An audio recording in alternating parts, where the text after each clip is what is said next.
Ready graphics? Ready theme? Good evening. For your information tonight. And I wanted more women. I wanted people of color. I wanted lots of different points of view. And I, went on a search. I was in New York a lot interviewing. There was one point where I said, I just want to see women, and I just want to see women of color. Hi, I'm Jessie Mullins. And I'm Lauren Milberger. And we're back for part 2 with Diane English herself. Yes, we hope that you've listened to part 1. If you're listening to this live, it is Thursday, and we recommend that after you listen tonight, you watch Murphy Brown Live. It is the season 11 finale. We're very excited. We will be watching ourselves. As you know, we're also doing some episodes about the revival. We'll be doing our own on this finale. So if you're having thoughts while this episode is airing, shoot us a message at murphybrownpod@gmail.com. We'd love to talk about your thoughts. You can also interact with us on social media at Facebook, Instagram, and Twitter at murphybrownpod. I think that's everything, Jessie. Yes, let's get back to Diane. We've been able to introduce a lot of the writing staff to our listeners. Would you talk a little bit about sort of the balance in the room, particularly bringing a lot of people back to the revival and what maybe you feel and, succinct short words brings to the table? Yeah. Well,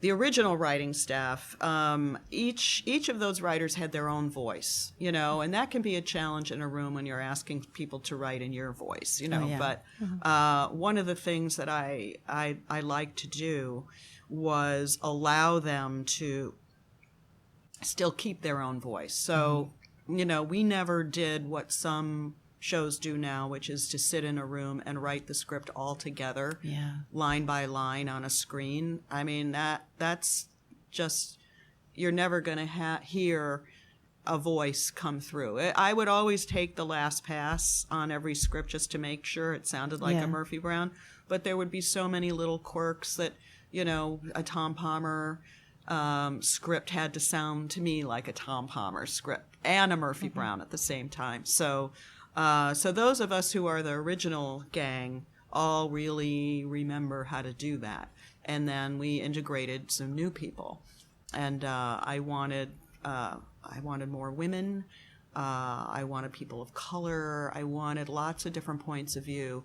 And I, went on a search. I was in New York a lot interviewing. There was one point where I said, I just want to see women, and I just want to see women of color. The interesting thing was, it was more challenging for women to change locations than it was for the men. Oh, interesting. Yeah, so there were not quite a few, but there were a handful of really good women writers I was interested in who couldn't, if they were New York-based, they couldn't go to L.A. for the 8 weeks. Oh. Or vice versa. If they were L.A.-based, they couldn't move to New York for various reasons. Yeah. Children, husbands with jobs, so on and so forth. The men, on the other hand, had no problem. Yeah. So anyway, we were lucky enough to get Laura Kraft and Gina and Skander, a young team. We all became one big family, and they turned in, for newbies, very good first drafts. Yeah, we love Gina and Skander. We love talking to them, and their voices are, I could not tell you that they sound like the new ones in the room, the way that they're contributing and writing, and it's a true testament, I think, to both them and also to the environment of that writer's room. Yeah, that they're able to fold in so well. Yeah, it's a happy place, the writer's room. Nobody has a wrong answer. Nobody gets abused because they pitched something that was ridiculous. It's definitely a learning curve for new people. But nobody gets put down for, speaking out. A lot of new writers are really afraid to pitch anything, and they'll sometimes write it on a piece of paper and hand it to the more seasoned writer to pitch. I've seen that happen, but they because they're performers also, they have a certain amount of self-confidence. And Skander's the quiet one. Yes, we've learned that. Yes. But when he does speak, it's good. Yes. He'll pitch something great. But he waits, he waits to do it. Gina's very animated, and she had that great background in as a sexual abuse counselor. Yes. Which is why I gave them the Me Too episode. Yeah. And, just kind of handed out episodes based on what I thought people's strengths were. I rely a lot on Steve Peterman, Gary Danzig. Yeah. They ran the show. Mark Flanagan is beyond hilarious. Everything that comes out of his mouth is a gem. Most of it you can't use, but it's just, he keeps that room going, and so many great jokes got into everybody's scripts that were his.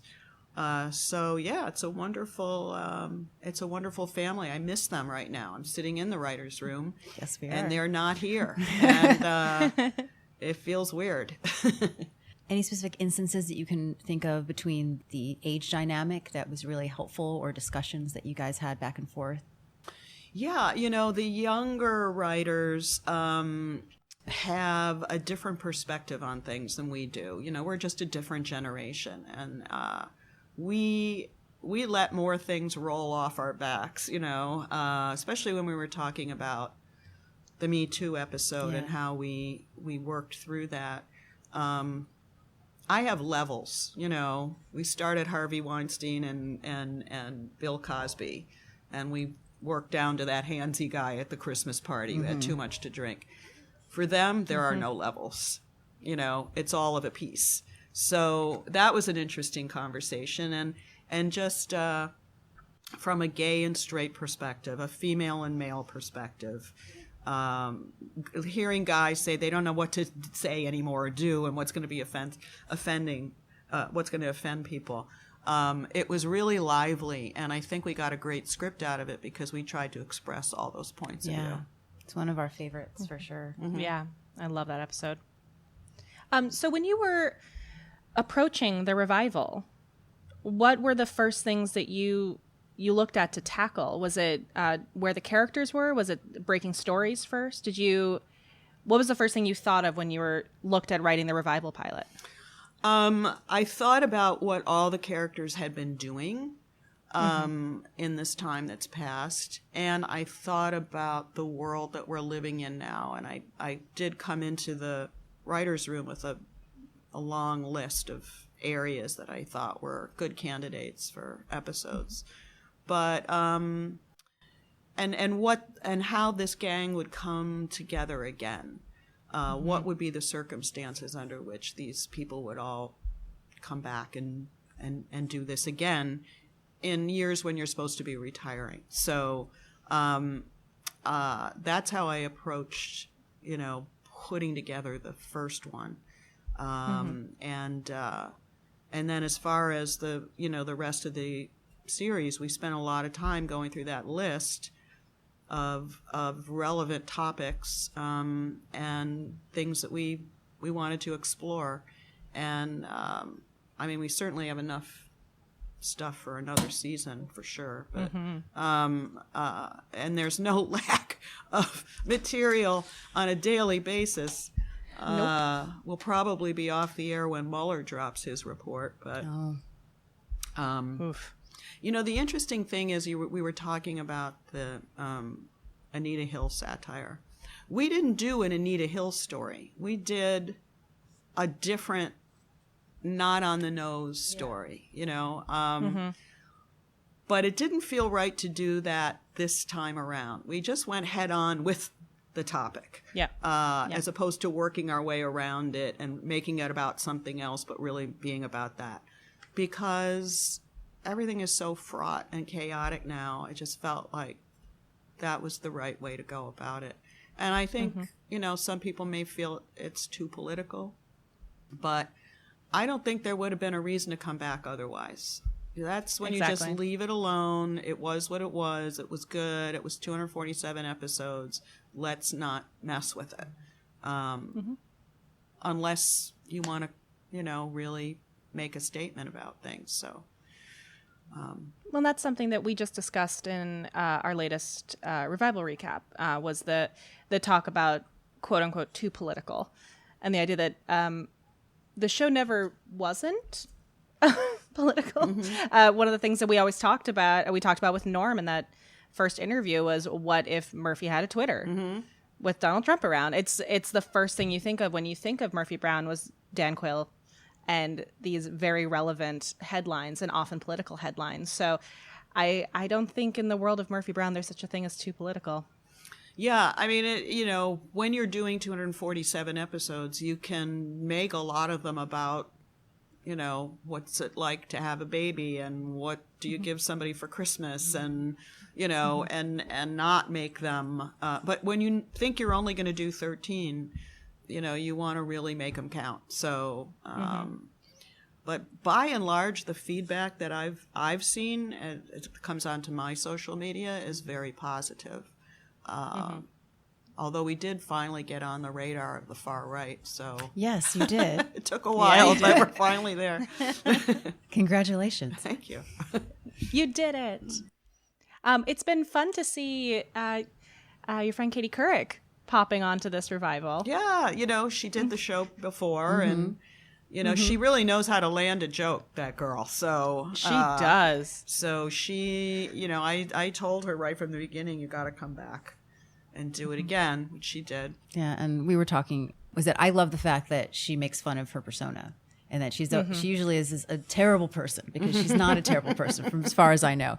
And that also shows a really great character to make fun of yourself and think in that capacity. Yeah, she doesn't have a problem with that, because she is such a good person and such a sweet person. But she does have a devilish side to her, and she does, like to make fun of herself, which is something that we love about her. So, yeah. Well, I know before the revival, you were working with her on a morning show type script. Was there anything from that research or working with her on that ended up being helpful for Murphy? I actually took pieces of that and put it into the 13 episodes. Great. Yeah, so that it wouldn't, die for nothing. Little bits and pieces here and there. Lines of dialogue, jokes, stuff like that. That I really liked. That was disappointing. We had a great time working together. We had Michelle Pfeiffer as our sounded star. So great. HBO was very competitive in their bid for it. Everybody wanted it. And then the management changed over there at HBO. Oh. This is what happens a lot. Television operates at lightning speed. So if they keep you in development for a year and a half, there's a good chance that somebody that you started working with is not going to be there when you're ready to turn it in. So, look at even Murphy, the first, on the pilot episode, or the first season, there was a big change of management over at CBS. So, and it's happening again right now. Yeah. So, got to act fast. Yeah, really. So I know we've talked about a lot of the characters, but we haven't really touched on Frank very much. I know we probably had a lot of headcanon ideas about where we thought Frank might be coming into this revival. And what was the decision making behind whether or not Frank would still be the single looking and ready to mingle guy versus settled down for the revival? Yeah, that was a big decision. How far away from who these characters were did we want to? If we had him with a wife and kids, I think it would have had an impact on his relationship with Murphy, that they wouldn't have been able to spend too much time together, and it would just have altered things in a way that I didn't want to alter. I wanted people to recognize the show, but I still felt like these characters need to have grown somewhat from where we left them, but I didn't want to radically alter their lives. And so we decided not to give him a wife and kids, even though we think he would be the world's greatest dad. Yeah, that's what we said too. Yes. But she is though. He is for Avery. Yeah, exactly. That scene in a show that just aired where Frank is beat up and Avery comes with the cannolis. It's so great. I had kept telling the writers, I want this scene somewhere. I want a scene between the two of them where we really see that father-son relationship. And then Tom Palmer turned in his script, and I kept torturing him and saying, there's a missing scene here. There's a missing scene. This is what I think it is. And I said, I think there's a scene between Frank and Avery in the hospital. And he said, well, what are they doing in there? What are they going to talk about? And I said, you figure it out. He literally came back a half an hour later with that scene that's as written. That's what we filmed. So, yeah, and it's one of my favorite scenes in the series. Yeah, I love it because it shows you what we all had assumed that Avery was, pretty much his father, him and Eldon. And you see a history, but you also see a connection there and how important they are to each other. Yeah. It's really lovely. Yeah, yeah. And if he had his own kids, I don't think we would have been able to play that. Yeah, no, you're right. And I think that's something we hadn't thought of. Well, and those two actors are just so giving. We've talked about Jake, but also Joe. I mean, the way that he listens as an actor is really incredible, and those lines just seem so natural, and there's so much behind the two of them as they listen to each other in that scene.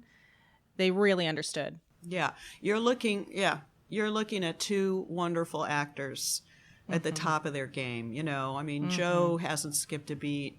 He always had this wonderful naturalistic quality about him. He doesn't go too far on his jokes. He's just got a great grounded presence as an actor, and so does Jake. And I just love that scene, and especially since it happened at the last minute in the writing. Yeah. Happy accidents, I think, sometimes in writing really are the...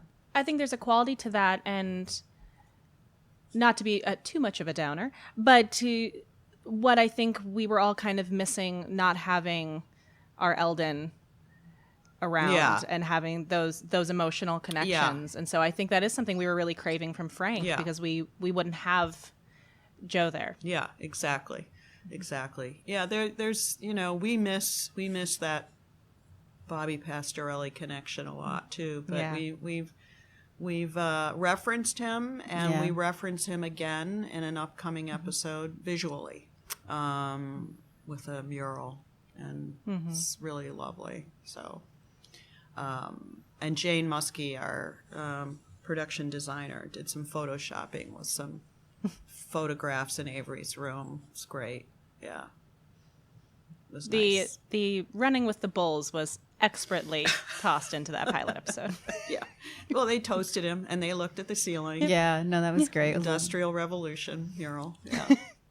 Gotta love it. And then also, speaking of those we have lost, is the Pat Corley's absence filled with the incredible Tyne Daly. Yeah, how about that Tyne? Oh, she's a force of nature, but boy, she is so amazing. The fact that she's doing a play right now at the Cherry Lane, it's a 3-person play, and she has a lot to do. And the fact that she was holding that play in her head while she was doing our show is mind-boggling to me. I agree. That she can do that. She's all about the detail. You don't just tell Tyne to walk into the kitchen and then re-enter. She needs to know what she's doing in there specifically, and if you can't tell her, she's going to come up with it. And all her business that she does with the glasses and the coffee pot and the coasters and all that, she invents all that for herself, to make her character feel very real to her. Yeah, I love there was a moment, I think it was the last episode, where an extra was kind of in her way. Oh, yeah. And she just made it part of the scene. Yeah. I need this for a customer. Yeah. It was really great. Yeah. So something that a lot of people have been asking us to speak about, and we spoke about with Grant a bit, you are not referencing anything that happened when you weren't on the show. Correct. Now, we're fine with that. But I'd love to talk a little bit about the detail of that. And is that you are completely ignoring it, or you're just not going to mention it? Are you talking about Faith and Grant's? Well, that's the big Corky one. and There are other things too, but that's the big one. Well, that one, I never would have done that. we're not fans that of it. to me, that's like when you start marrying the characters off to each other, that's like eating your young. Yeah. So yeah, Feels very jump the shark. It's not happening on my watch. So no, it never happened. Yay. Just erase it from your memories. Done and done. Erase. No, and when we also spoke about with Grant is that it also has to be hard not only to marry to an idea that was not your idea, but to remember things that you did not come up with. Yeah. After Corby and Steve and Gary left the show in season 6, I was on to other things and I wasn't really watching the show. Yeah. It's hard to watch the show, and it started to drift, and so probably should have ended at the end of season 7, but we went to 10, and a nice round number, and Candace and I said we'll do 10. She wanted me to come back, and so that's what we did. How was that coming back after things being so different? The show had gotten so broad, that when I wrote an episode, it didn't feel funny enough to them. Oh, it felt like it needed more punching up, but it's the way I had always. Yeah. It's just like when you tune in, start to see characters dancing on the coffee table, I mean, it's hard to pull back from that. They had gotten used to a bigger, broader way of performing the show. So that was interesting. But we picked a theme, the breast cancer theme, just giving Murphy the biggest challenge of her life, because what is left for her, really. And we thought we could sort of, maybe do some good at the same time, and apparently we did. Yeah. So many women went and got their first mammograms that needed to have them. So that was good.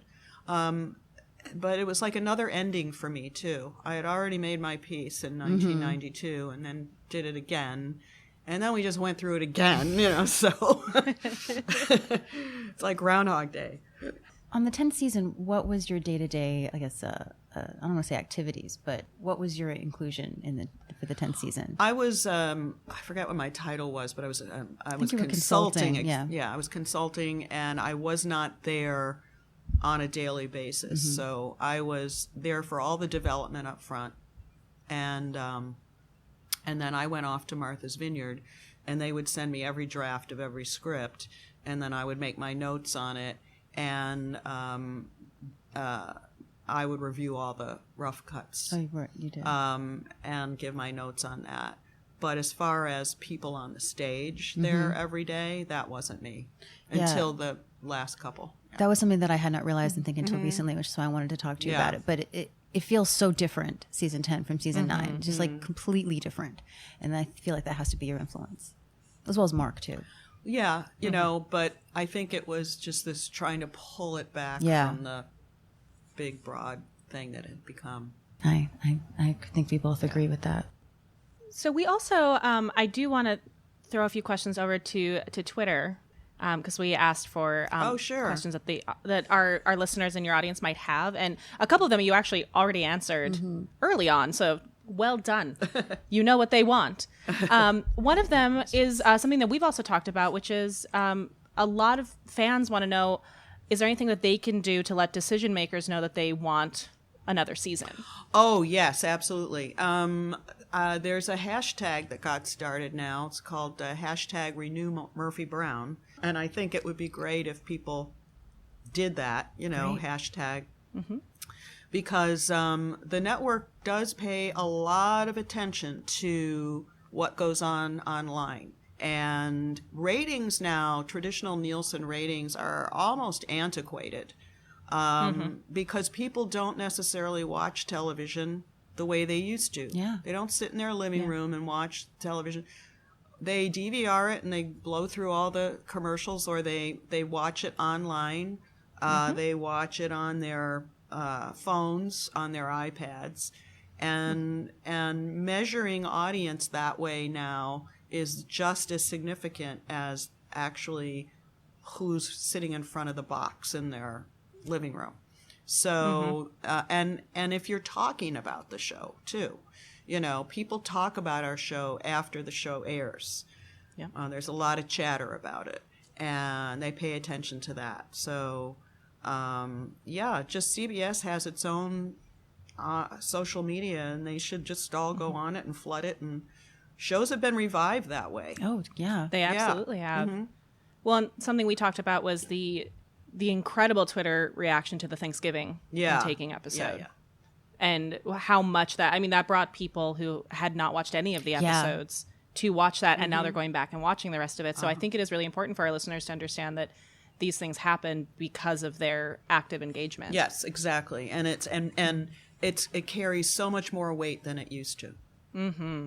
And I would argue that at this point, looking at the day after CBS All Access, looking at, I watch all of my TV through my PlayStation on my TV, not an actual TV package. And all those things are now far more important than who's watching it live, because your core demographic is not, especially the younger demographic, is not watching live anymore. Everything's getting recorded and watching day after or an hour later. Yeah. And they have this new thing now called Live +3 and Live +7. So they measure your rating for the time that it actually airs on that day. And then so many more people catch up with it during the week. Yeah. So they then publish a rating that takes into account all the various platforms over a 7-day period. And over a 7-day period, we've averaged 9.1 million viewers. So, it's a big jump. It's almost double what it is for when the show actually airs live. Murphy Brown is the only thing I watch live, and I stream it from my computer to my TV. We don't have a package as well, and everything I do is streaming. There you go. Yeah. So we will definitely also be sending out #RenewMurphyBrown, making sure that everyone's joining us in that. There's another one that is something that we talked about when we were looking at the revival coming out, and we were wondering, a couple people asked this, are there any episodes from the classic series that you would like to tackle again in a different way in the revival? Oh, well, she can't be pregnant again. Or can she? Maybe another Senate hearing. Who knows? What's in the future. That's a good question. I think our tendency is to not want to repeat ourselves, but because there's so much more new every day we're being flooded. But I will think about that. When we talked about the revival coming out, one of the ones that I'm intrigued by, because I think that the topic is still very present. I'd love to know your thoughts on if you had to tackle Set Me Free again and the shooter. Yeah. If that's something you think you even would tackle these days. No, I don't think so. We wanted to do something on the gun control debate. And we went around and around and around, and then we got exhausted, and then we had half of a show, and then our feeling was there's always going to be another mass shooting, sadly, and that it would feel insensitive if the show aired a couple days before, a couple days after. Yeah. It's one of the reasons we had Corky pull out a gun, and that was kind of our way of dealing with that without making it a whole episode. And it still bothers me that we haven't cracked that one, but I just really worry about either the episode being pulled, never airing, or just feeling like insensitive. So it's a tricky one. It's a big topic. Yeah, so I don't think we'd have a shooter on the set, No. Yeah. A lot of people also were asking about guest stars, because that's always been a big staple of the show. And I was wondering, for at least my benefit, if you would talk a bit about Jay Thomas. Oh, God. Oh, Jay, we loved him so much. He actually came in and read for Frank. I heard that. Yeah. And he wasn't right for Frank. He was too edgy for Frank. Yeah. For those who don't know, a very popular DJ too, you know, kind of a Howard Stern type of guy. Not quite that far, but getting there.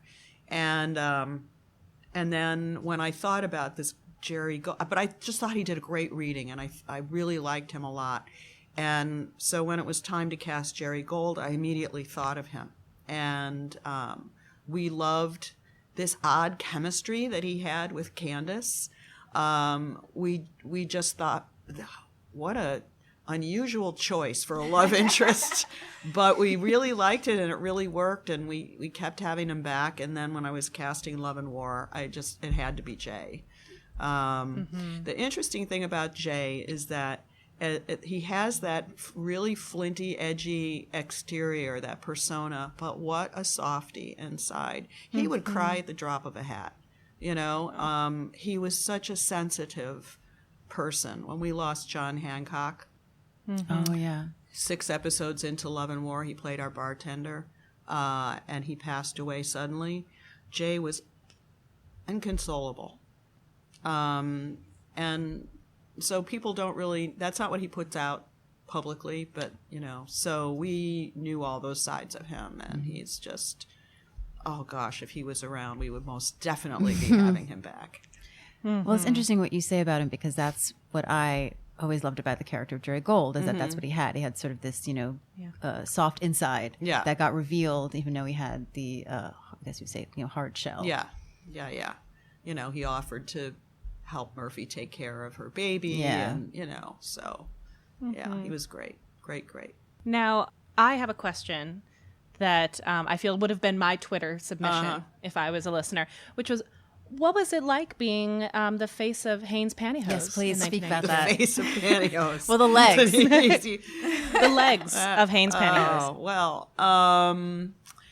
that was an interesting opportunity. For some reason, I think it goes back to the Golden Globes when we won for Best Series, and I was wearing a very short dress, as was the style then.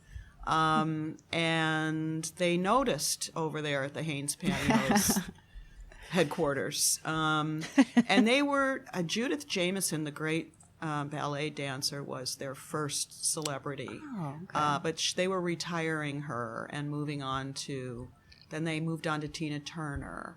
And then it was, they needed somebody else. And for whatever reason, I don't know why, but I became a recognizable person as a showrunner, which is really strange. We've spoken about that. Yeah, you're Yeah. sort of the The rare unicorn sort of quality. Yeah, I don't know why. But so I got offered a few things. There was a Stewart Scotch campaign that they were using real people for. And there was a, what was the t-shirt, white t-shirt one? They offered me that. But I thought, I'm going to do the pantyhose one, because then I don't have to buy them for a year. Smart choice. That is so smart. And the photographer was Matthew Ralston, who did so many wonderful magazine covers. And I remember going into the dressing room, and they had racks and racks of clothes to choose from, and shoes and jewelry and a stylist. And the names of people who were doing my hair and makeup were people who did Vogue covers, you know. So it was like this It's a whole beautiful picture. fantasy experience for you know, a day. But the client, Hanes, they had their contingent there, and they would huddle in a corner, and I'd come out in an outfit, and they'd huddle and they'd talk, and they'd send me back in and change something. So, you know, it was a little taste of what the advertising world is like. They're like the network, you know, and you're the artist.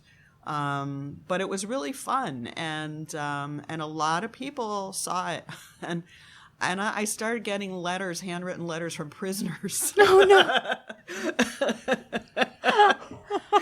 Oh, no, Diane.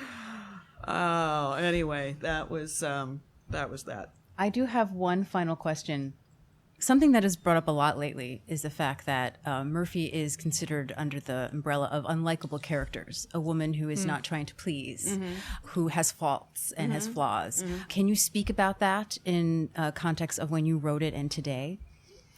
The word likable for actresses is, sometimes it makes the hair stand up on the back of your neck because there's this, she's got to be likable. She's got to be likable.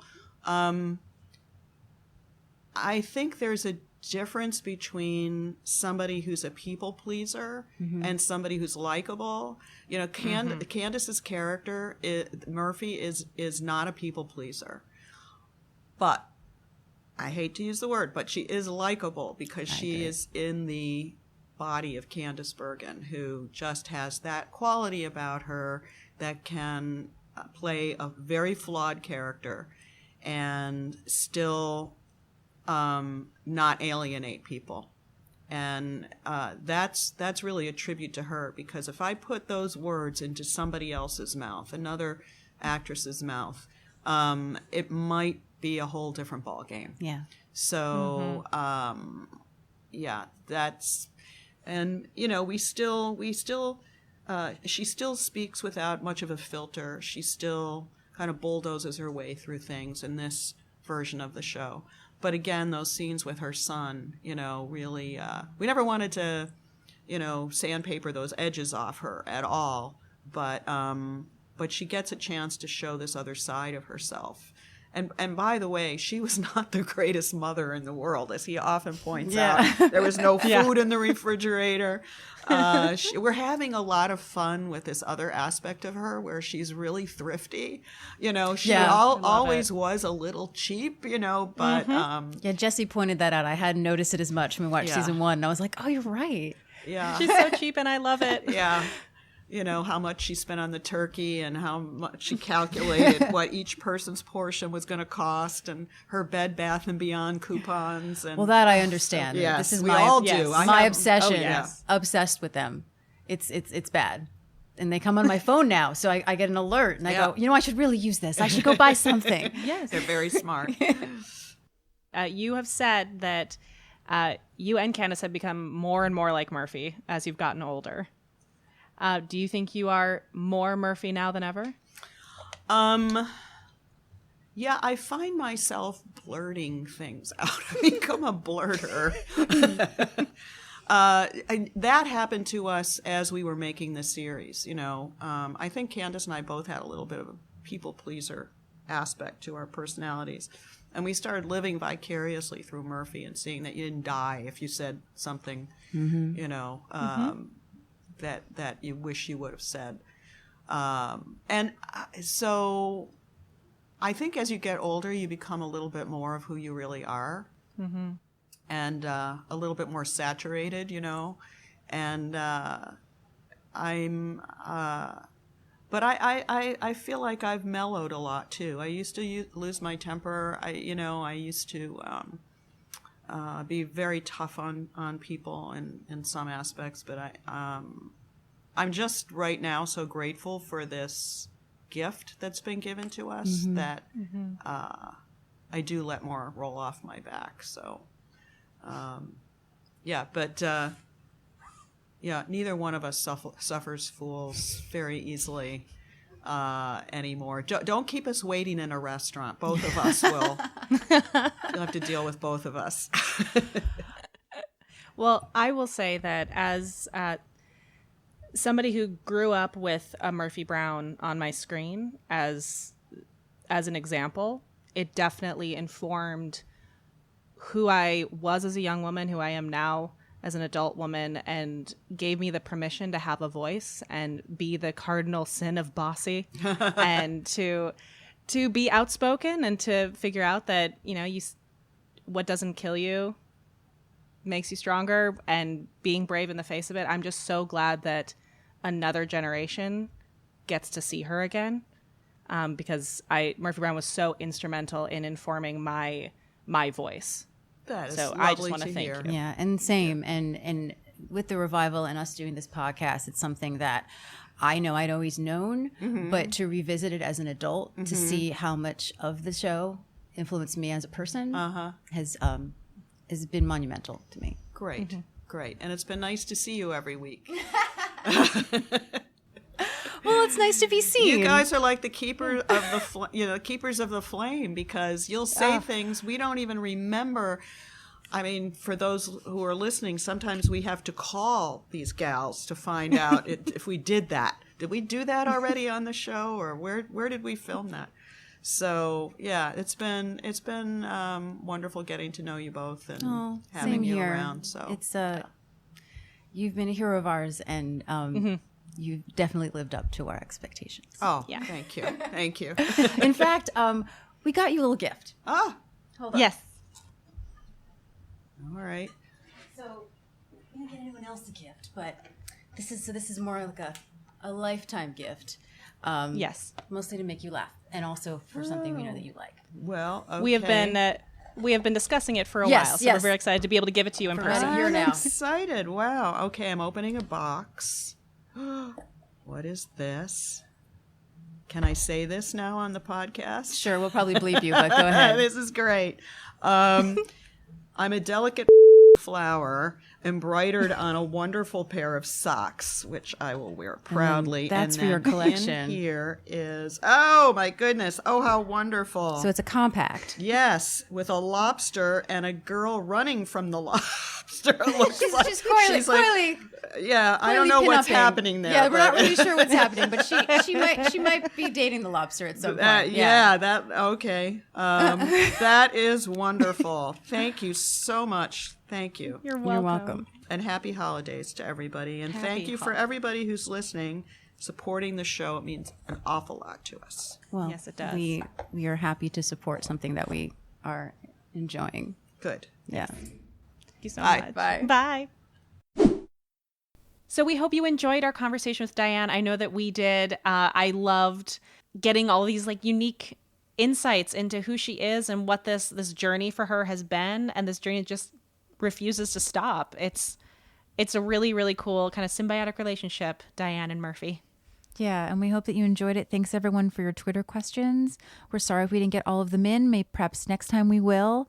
But we covered a lot of ground in this episode, which was great. I think it's what we really both wanted. Yes, it was lovely. Thank you again, Diane, for your time. Yes, thank you, Diane. And the respect of your honesty. It was a wonderful conversation, and we hope you guys enjoy the finale of the revival tonight. We will be. Yeah, enjoy it. We'll be talking about it in the new year. We'll talk to you then. Thanks for listening to another edition of FYI, the Murphy Brown Podcast.